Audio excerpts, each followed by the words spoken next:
Okay, we're going to bring in Mansour Shouman, who's a Palestinian journalist and humanitarian worker who lived in Gaza until March of last year. Thanks very much for staying with us here on Al Jazeera. First of all, can you just give us your thoughts on what occurred last night, the deliberate targeting, yet again, of journalists within Gaza? I mean, as you said it yet again, right? We've seen this before, and another deliberate targeting of free journalism, of Al Jazeera team members on the ground. Right now, they've said it in your report earlier, they're their last standing professional crew on the ground reporting what's happening in the north of the Gaza Strip. However, the ground and the city and the land that brought Anas al-Sharif and his compatriots, you will see more of them, because right now what's happening is that Israel thinks that by silencing the voices of a few individuals, they can silence the Palestinian narrative. But what they don't understand, it seems, is that if they silence one, then 10 or a dozen more appear, right? These are all young individuals. They've been born in the 2000s, right? They're in their late 20s. What made them go through what they're going through right now? What made them stand what they've went to accept? That they've seen the injustice, they've seen how bad the occupation can be and what it's done to its people. So it's yet another deliberate killing to try to silence the voice of Palestinians, especially with the upcoming ground invasion to Gaza City for the 6th time. However, I think that they won't be able to silence the Palestinian people on the ground.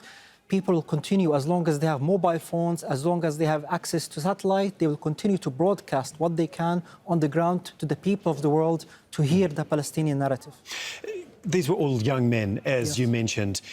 Can you just talk about the sacrifices that they have made over the last 2 years to continue doing their job and telling the stories in Gaza? Yeah. So, like your earlier guest said here on the program, once you appear on TV by your face from Gaza, this means that you need to be ready to be targeted. I'll tell you a personal story. When I first started appearing on television, my neighborhood, when I came back to stay with my family that night, they told me, Mansour, you've appeared on national TV. Right now, you're a target. We'll take care of your family. However, please, we need you to go and stay with your journalist friends. We will take care of your family. You're now a target. We don't want to endanger the neighborhood. That's why a lot of professional journalists don't want to appear on TV. They believe that they will be targeted, same as the 238 journalists that have been targeted over the past 23 months. Most of them appear on social media, on national TV. So they're very difficult circumstances. You're away from family. You're constantly being monitored. Whenever you travel and go around different places, you have to be aware of the technology that you have on you. And again, similar to Anas, a lot of people just ride their wills and are hoping for the best for themselves and their families. Anas was seen as one of the strongest voices within Gaza. He went places and told stories that no one else could go to or didn't want to go to because he took those extra risks, as did his colleagues as well. What do we lose? What stories are we going to miss, do you think, now that these 5 colleagues of ours have gone? I think that, like repeating the words of some of my colleagues who attended their funerals and buried the bodies of these 5 amazing journalists, is that, Mansour, their voices will continue to reciprocate, either through us or through our sons and our daughters and our grandsons. Yes, they've been able to silence the voices of Anas and his colleagues. However, you will see that new generations that have been with the right amount of power and light, you will hear them shed even more about what is happening within Gaza. Again, as long as there is occupation, as long as there will be resistance through this occupation, especially through social media, especially through journalism. What do you make of the response? There's been outrage, there's been condemnation, there's been huge amounts of criticism, obviously not just within this part of the world, but we've seen right around the world in different media reports, especially in the West. What do you make of that? And do you think that that makes a difference at this point in time?